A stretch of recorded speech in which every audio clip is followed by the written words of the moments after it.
बच्चों, मैं दीनदयाल शर्मा आज आपके मध्य एक नए बिंदु के साथ पुनः उपस्थित हुआ हूं। बच्चों, आज हम संज्ञा शब्द प्रकरण पे अध्ययन करने को जा रहे हैं। बच्चों, जो आज का हमारा बिंदु है, ये बिंदु सभी कक्षाओं के लिए बहुत ही महत्वपूर्ण है तथा हम आज इस महत्वपूर्ण बिंदु में जो अकारांत शब्द है, अकारांत शब्द से निर्मित अन्य शब्द रूपों का भी अध्ययन करेंगे। हम सीखेंगे कि आज किस प्रकार हम अकारांत के शब्द रूप बना सकते हैं। तो बच्चों, सर्वप्रथम हम आपको एक शब्द रूप लिखकर बताएंगे और उसके तदुपरांत हम आपको बताएंगे कि अन्य शब्द रूप हम किस प्रकार बना सकते हैं। तो बच्चों, आज का हम अपना अध्ययन प्रारंभ करते हैं। आज का हमारा अध्ययन है संज्ञा शब्द रूप प्रकरण। इसके अंतर्गत बच्चों ध्यान देने की बात है, जो शब्द रूप प्रकरण है, शब्द रूप प्रकरण है, ये दो प्रकार के हैं। एक तो संज्ञा शब्द रूप प्रकरण, एक सर्वनाम शब्द रूप प्रकरण। तो हम बच्चों अध्ययन करने जा रहे हैं वह है संज्ञा शब्द रूप प्रकरण। इस संज्ञा शब्द रूप प्रकरण में जो आकारांत शब्द है, आकारांत का मतलब जिन शब्दों के पीछे आ जुड़ा हुआ है, ऐसे शब्दों का हम आज शब्द रूप किस प्रकार बनाते हैं, उन सब का आज हम अध्ययन करेंगे। ठीक है बच्चों। तो इसी प्रकार आज हम स्त्रीलिंग में, किसमें बच्चों, स्त्रीलिंग में रमा शब्द का, स्त्रीलिंग में रमा शब्द का शब्द रूप अभी लिखेंगे और उसके बाद में रमा शब्द के अनुसार हम अन्य शब्द रूप आपको अभ्यास के तौर पर बनाना सिखाएंगे। ठीक है बच्चों, तैयार हो आप? तो आप चलते हैं हम अपने बिंदु की ओर। हमारी प्रथमा विभक्ति है, प्रथमा विभक्ति एक वचन क्या बनेगा बच्चों, रमा। क्या बनेगा, रमा। और द्विवचन क्या बन जाएगा, रमे। द्विवचन क्या बनेगा बच्चों, रमे। इसी प्रकार बहुवचन क्या बन जाएगा, रमा। और साथ में विसर्ग लगाना ना भूले। क्या लगाना ना भूले, विसर्ग लगाना ना भूले। इसी प्रकार हमारा प्रथमा विभक्ति तैयार है, रमा, रमे और रमा। ठीक है बच्चों। अब चलते हैं हम द्वितीय विभक्ति की ओर। द्वितीय विभक्ति हमारी बनती है रमाम। क्या बच्चों, रमाम। इसमें मकार है। ठीक है। इसी प्रकार द्विवचन की ओर चलते हैं तो द्विवचन हमारा बना रमे। क्या बना बच्चों, रमे। यह आपको ध्यान देने की बात है कि द्विवचन में प्रथमा और द्वितीय विभक्ति समान होती है। प्रथमा और द्वितीय विभक्ति समान होती है। इसी प्रकार जो बहुवचन में भी जो आपकी प्रथमा और द्वितीय विभक्ति है वो कैसी होती है, समान ही होती है। ठीक है बच्चों। तो इन चीजों को आप ध्यान में रखें। अगर इनको आप ध्यान में रखोगे तो आपको जो शब्द प्रकरण है बहुत ही आसान एवं सरल हो जाएंगे। ठीक है। अब चलते हैं हम तृतीय विभक्ति की ओर। तृतीय विभक्ति का एक वचन बन गया बच्चों, रमया। क्या बन गया, रमया। ठीक है। अब द्विवचन की ओर चलते हैं तो क्या बन जाएगा, रमाभ्याम। क्या बनेगा बच्चों, रमाभ्याम। ठीक है। ठीक है बच्चों, समझ में आ रहा है। इसी प्रकार हम बहुवचन बनाते हैं तो बहुवचन आपको ध्यान में क्या बनेगा, रमाभि। क्योंकि आपने बहुत सारे शब्द रूप पिछले वीडियो में पढ़ चुके हो, इसलिए आपको अब अभ्यास हो चुका है कि अब बहुवचन में क्या आने वाला है। ठीक है। अब चलते हैं बच्चों हम चतुर्थी विभक्ति की ओर। कौन सी विभक्ति की ओर, चतुर्थी विभक्ति की ओर। तो चतुर्थी विभक्ति का एक वचन क्या हो जाएगा, क्या हो जाएगा, रमाए। क्या हो जाएगा, रमाए। तो चतुर्थी विभक्ति एक वचन क्या हो गया बच्चों, रमाए। इसी प्रकार द्विवचन क्या हो जाएगा, रमाभ्याम। द्विवचन क्या बनेगा बच्चों, रमाभ्याम। ठीक है बच्चों, द्विवचन हमारा बन गया। अब बहुवचन बनाते हैं किसका, चतुर्थी का बहुवचन बन गया, रमाभ्याम। रमाभ्याम। विसर्ग लगाना ना भूले, विसर्ग लगाना ना भूले, ठीक है। अभी तक हमारे सब शब्दों के विसर्ग लग रहा है बहुवचन में, और अभी एक शब्द के और लगेगा। इसी प्रकार पंचमी विभक्ति की ओर चलते हैं। तो पंचमी विभक्ति का एक वचन होता है रमाया। क्या होता है बच्चों? रमाया।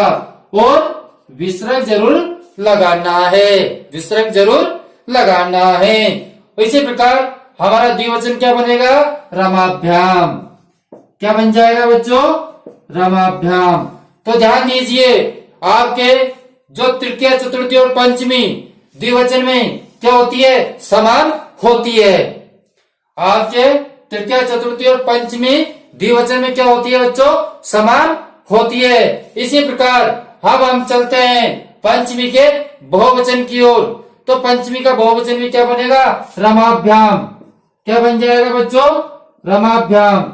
और ये आपके चतुर्थी और पंचमी विभक्ति का बहुवचन, चतुर्थी और पंचमी विभक्ति का बहुवचन क्या होगा? समान ही होगा, और विसर्ग भी आपको लगाना है। ठीक है बच्चों? ठीक है। अब हम चलते हैं षष्ठी विभक्ति की ओर। तो षष्ठी विभक्ति का एक वचन क्या हो जाएगा? जो कि पंचमी विभक्ति का है वही षष्ठी विभक्ति का एक वचन हो जाएगा, रमाया। तो बच्चों ध्यान दे, ये शब्द भी दोनों ही समान होते हैं पंचमी और षष्ठी विभक्ति के। कौन सी के? पंचमी और षष्ठी विभक्ति के जो दोनों शब्द हैं वो समान होते हैं। अब हम चलते हैं द्विवचन की ओर। तो द्विवचन हमारा बन गया रमयो। क्या बन जाएगा बच्चों? रामयो। ठीक है, द्विवचन हमारा रमयो बन गया। अब षष्ठी का बहुवचन, आपको ध्यान है, हमने आपको पिछली बार नियम बताए थे कि किसी शब्द में र, री और स होता है। किसी शब्द में री, र अथवा श होता है तो तृतीय एक वचन एवं षष्ठी बहुवचन, षष्ठी बहुवचन में ने का क्या हो जाता है बच्चों? ण हो जाता है। ने का ण हो जाता है।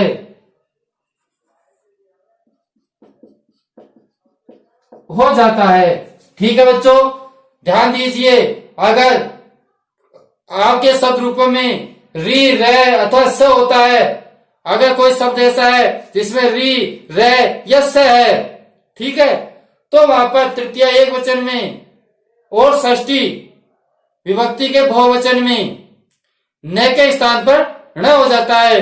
अगर जहां पर न आ रहा होगा तो उस न का हम क्या है? ण कर देंगे, क्योंकि हमारी तृतीय विभक्ति के अंतर्गत तो न नहीं आ रहा था, इसलिए हमने ण नहीं किया। लेकिन षष्ठी विभक्ति के बहुवचन में न आएगा, न आएगा, उस न को हमको ण करना है। क्या करना है? ण करना है। तो हमारा शब्द बन जाएगा रमाणाम। क्या बन जाएगा बच्चों? रमाणाम। क्योंकि रमा नाम है तो न को ण कर दिया। क्यों? क्योंकि हमारे साथ में क्या है? र है। क्या है बच्चों? र है। तो र होने के कारण हमने इस न का ण कर दिया। क्या कर दिया? र का हमने ण कर दिया। इसी प्रकार अब हम आगे चलते हैं। उससे पूर्व आपको ध्यान रखना है, ये नियम आपके लिए बहुत महत्वपूर्ण है। अगर री और र से होता है तो उस स्थान पर न का ण हो जाता है। ठीक है बच्चों, इस नियम को आप ध्यान से सुन लेना, क्योंकि बहुत सी जगह में बार बार आपको ये नियम बताऊंगा। समझ में आ गई बात आपके? अब आगे चलिए, सप्तमी विभक्ति का एक वचन। सप्तमी विभक्ति का एक वचन। तो बच्चों सप्तमी विभक्ति का एक वचन क्या बनता है? रमायाम। क्या बनता है? रमायाम। रमायाम। सप्तमी विभक्ति का एक वचन क्या बन गया? रमायाम बन गया। ठीक है बच्चों, इसी प्रकार द्विवचन क्या बन जाएगा? रमयो। द्विवचन क्या बन जाएगा? रमयो बन जाएगा। और आपके षष्ठी और सप्तमी, षष्ठी और सप्तमी विभक्ति दोनों ही समान होती है। किसमें? द्विवचन में। द्विवचन में षष्ठी और सप्तमी विभक्ति दोनों ही समान होती है। और जो आपका बहुवचन है वो बहुवचन बनेगा रमासु। बहुवचन क्या बनेगा बच्चों? रमासु बनेगा। ठीक है, समझ में आ गया आपके। इसी प्रकार हम आप संबोधन की ओर चलते हैं। तो संबोधन में बनेगा हे रमे। क्या बनेगा बच्चों? हे रमे। और द्विवचन में बनेगा हे रमे, क्योंकि उसमें रमे पहले से ही है, इसलिए हे रमे बनेगा। ठीक है, इसी प्रकार बहुवचन में बनेगा हे रमा। क्या बनेगा बच्चों? हे रमा, क्योंकि संबोधन क्या होता है? प्रथमा विभक्ति के अनुसार ही होता है। लेकिन जो एक वचन है उसमें अपन समान नहीं लिखते हैं। ठीक है, समझ में आ गई बात आपके। तो बच्चों आपको अभी हमने क्या बताया है? रमा शब्द रूप बताए हैं। किसमें? आकारांत में। किसमें बताया बच्चों? आकारांत में रमा शब्द रूप बताए हैं। और इस आकारांत स्त्रीलिंग में जो रमा शब्द है वो अन्य भी इस प्रकार बन सकते हैं, जैसे कि बाला का है, लता का है, कन्या का है, रक्षा का है, कथा का है, कीड़ा का है, पाठशाला का है, शीला का है, बालिका का है, सुधा का है, ऐसे इत्यादि। जो दीर्घ ई है वो दीर्घ आ है, दीर्घ आ है। तो उससे अंत होने वाले, दीर्घ आ से अंत होने वाले स्त्रीलिंग में बहुत सारे शब्द रूप बन सकते हैं। उन शब्द रूपों को हम किसके माध्यम से बना सकते हैं? रमा शब्द रूप के माध्यम से बना सकते हैं। तो बच्चों अब मैं आपको एक शब्द रूप इस रमा शब्द रूप के अनुसार बनाकर बताता हूं। बाद में जितने भी आकारांत के शब्द रूप हैं वो आप बनाइए और आप आसानी से बना सकते हैं। जैसा कि मैं आपको बताता हूं उस ट्रिक का आपको ध्यान में रखना है। ठीक है, समझ में आ गया बच्चों। अब देखिए, केवल मैं आपको केवल संज्ञा बदलूंगा। संज्ञा कैसे बदलूंगा बच्चों? जैसे कि मैं अभी आपके सामने मैं दीनदयाल शर्मा खड़ा हुआ हूं। अब इस स्थान पर कोई दूसरा व्यक्ति आ जाएगा तो संज्ञा परिवर्तन हुई, लेकिन जो अध्ययन का काम है वो तो वही चल रहा है। तो संज्ञा बदलनी है हमको। क्या बदलनी है? संज्ञा बदलनी है, नियम को ऐसा नहीं बदलना है। समझ में आ गई बात? तो संज्ञा में इसमें रमा है, रमा शब्द है संज्ञा में, इसमें रमा शब्द है संज्ञा में। तो हम आप अगला जो शब्द ले रहे हैं वो लता लेते हैं। क्या लेते हैं बच्चों? लता शब्द लेते हैं।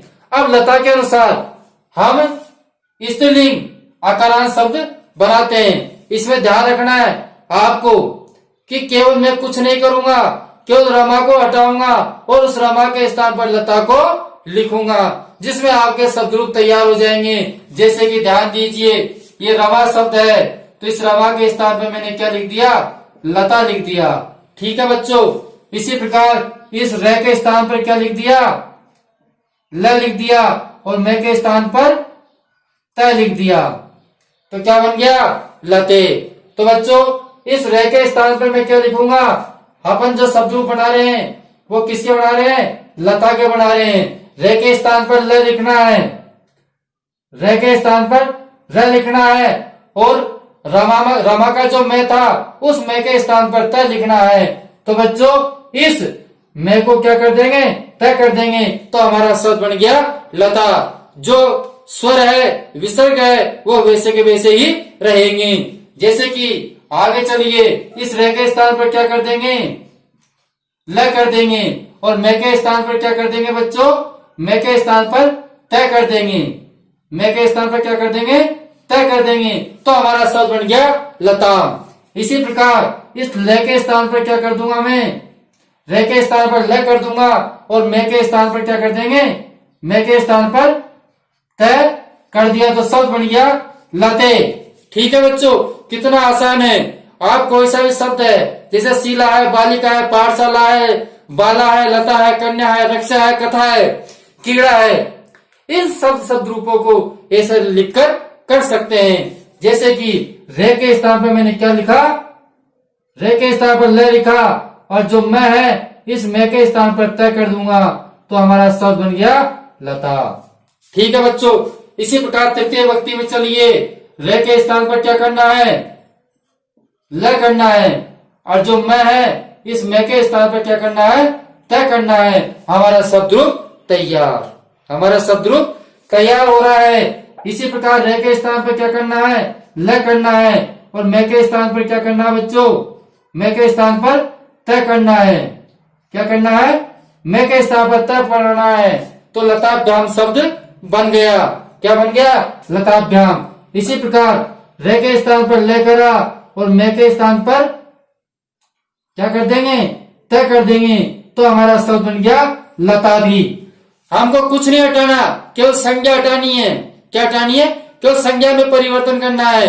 जो स्वर है, जो विसर्ग है, उनको यथावत लिखना है। ठीक है, अब आगे चलिए, हम चलते हैं चतुर्थी विभक्ति पर। किस पर चलते हैं बच्चों, चतुर्थी विभक्ति की ओर चलते हैं। तो इस रे का क्या करते हैं, इस रे का हमने ल कर दिया, और जो हमारा मैं है इस मैं को हम क्या कर देंगे, तय कर देंगे। इस मैं को क्या कर देंगे बच्चों, तय कर देंगे, तो लताया शब्द बन गया। ठीक है, केवल कुछ नहीं करना, इस रे के स्थान पर ले किया और मैं के स्थान पर हम क्या कर देंगे, तय कर देंगे, लता शब्द लिख देंगे, जिसमें हमारा शब्द रूप तैयार हो जाएंगे। इसी प्रकार देखिए, इस रे के स्थान पर क्या कर दिया, ल कर दिया, और मैं के स्थान पर तय कर दिया, तो लताभ्याम शब्द बन गया। तो बच्चों, हमको मात्र केवल एक ही शब्द रूप याद करना होता है। अकारांत स्त्रीलिंग में एक शब्द रूप याद करना होता है।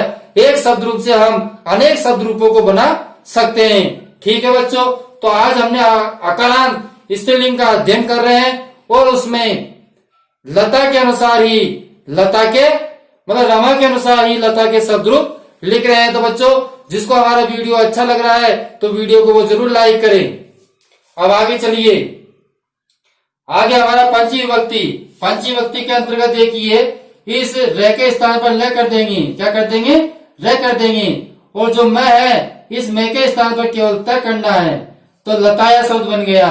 इसी प्रकार देखिए, हमको परिवर्तन कुछ नहीं करना है, केवल संज्ञा में परिवर्तन करना है, तो हमारा शब्द बन गया लताभ्याम।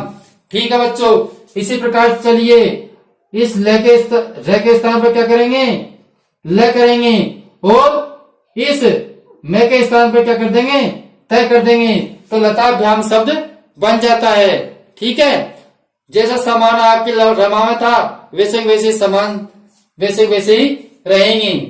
जैसे कि अब षष्ठी विभक्ति पर चलते हैं। रे के स्थान पर क्या कर दिया, ल कर दिया, रे के स्थान पर ल कर दिया, और जो मैं है इस मैं के स्थान पर हम क्या कर देंगे, तय कर देंगे, तो हमारा शब्द बन गया लताया। ठीक है बच्चों, इसी प्रकार अगले पे चलते हैं। इस रे के स्थान पर क्या करते हैं, ल करते हैं, और मैं के स्थान पर तय करते हैं, तो हमारा शब्द बन गया लतयो। क्या बन गया, लतयो। इसी प्रकार आगे चलिए बच्चों, इस रे के स्थान पर ल करेंगे और मैं के स्थान पर तय करना है, तो लताड़ा। अब सुनिए, आपके इस नियम का काम आएगा, क्योंकि इस न है यहाँ पर, तो न जब ही रहेगा जब अगर री रे और से होगा, जब ही न का न होगा, नहीं तो इस न का न हो जाएगा। क्या हो जाएगा बच्चों, इस न का न हो जाएगा, क्योंकि इसमें न तो री है, न र है, न ही स है। इसीलिए हम इस न का क्या कर देंगे, न कर देंगे। इस बात को आपको ध्यान में रखना है। ठीक है, अब आगे चलिए, रे के स्थान पर क्या करना है आप समझ गए होंगे। रे के स्थान पर ल करना है, और जो मैं है उस मैं के स्थान पर हमको तय करना है, तो लतायाम शब्द बनकर आपका तैयार है। इसी प्रकार इस रे के स्थान पर हम क्या करते हैं, ल करते हैं, और बच्चों इस मैं को क्या करते हैं, तय करते हैं, तो हमारा शब्द बन गया लतयो। ठीक है, इसी प्रकार आगे चलिए, रे को क्या कर देंगे, ल कर देंगे। ठीक है, और इस मैं को क्या कर देंगे, तय कर देंगे, तो लतासु शब्द बन जाता है। इसी प्रकार हम चलते हैं संबोधन की ओर। किसकी ओर, संबोधन की ओर। ले का ले किया और मैं का तय किया तो शब्द बन गया लते। क्या बन जाएगा बच्चों? लते। ठीक है। इसी प्रकार हमारा ये शब्द क्या बन जाएगा? रे का ले किया और मैं का तय किया तो हमारा शब्द बन गया लता। तो बच्चों इस प्रकार हमने जो रमा शब्द रूप थे उन रमा शब्द रूपों के माध्यम से हमने लता के संपूर्ण शब्द रूप बनाए हैं। इसकी तरह ही आप बाला, कन्या, रक्षा, कथा, कीड़ा, पाठशाला, शीला, बालिका, सुधा इत्यादि के शब्द रूप बना सकते हैं। केवल आपको संज्ञा शब्द हटाना है और जो स्वर और विसर्ग हैं उनको यथावत रखना है। तो बच्चों आपके इस प्रकार रूप तैयार हो जाते हैं। अब ध्यान दीजिए, हमने लता के जो रूप बनाए हैं, प्रथमा विभक्ति में लता, लते, लता, द्वितीय विभक्ति में लताम, लते, लता, तृतीय विभक्ति में लतया, लताभ्याम, लताभि, चतुर्थी में लताए, लताभ्याम, लताभ्ये, पंचमी में लताया, लताभ्याम, लताभ्ये, षष्ठी में लताया, लतयो और लतानाम, सप्तमी में लतायाम, लतयो, लतासु और संबोधन हे लते, हे लते, हे लता। तो बच्चों आपको ये ध्यान देना है कि जो एक वचन में है तो पंचमी और षष्ठी विभक्ति समान होती है। पंचमी और षष्ठी विभक्ति क्या होती है बच्चों? समान ही होती है। इसी प्रकार द्विवचन में चलते हैं तो द्वितीय, प्रथमा और द्वितीय दोनों समान होती है और तृतीय, चतुर्थी और पंचमी ये तीनों ही समान होती है और षष्ठी और सप्तमी विभक्ति दोनों ही समान होती है। अब हम चलते हैं बहुवचन की ओर तो प्रथमा और द्वितीय दोनों ही समान होती है। इसी प्रकार आपके चतुर्थी और पंचमी विभक्ति दोनों ये समान होती है। ठीक है बच्चों, तो इस प्रकार हमारा लता का शब्द रूप तैयार हुआ और इस ट्रिक के माध्यम से, इस नियम के माध्यम से आप अन्य शब्द रूपों का अगर अध्ययन करोगे, समझोगे तो निश्चित ही आपको शब्द रूप याद होंगे, आप कभी नहीं भूल पाओगे। ठीक है बच्चों, तो इसके लिए हमको एक दो शब्द रूपों को इस प्रकार बनाना पड़ता है। जब अगर हम बनाएंगे, सीखेंगे, अभ्यास करेंगे तो निश्चित ही आपको ये शब्द रूप याद रहेंगे और आप जीवन में कभी नहीं भूल पाएंगे। बच्चों आज का हमारा जो बिंदु था वो बिंदु यहीं पूर्ण होता है।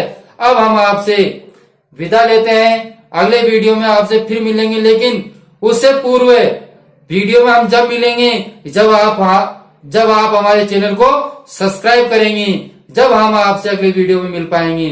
क्योंकि जब आप सब्सक्राइब करेंगे तो आने वाले वीडियो निरंतर आपके पास पहुंचते रहेंगे। इसलिए बच्चों पहले चैनल को आप सब्सक्राइब कीजिए और लाल बटन को दबाइए। अब हम आपसे विदा लेते हैं, अगले वीडियो में फिर मिलेंगे। जब तक के लिए धन्यवाद।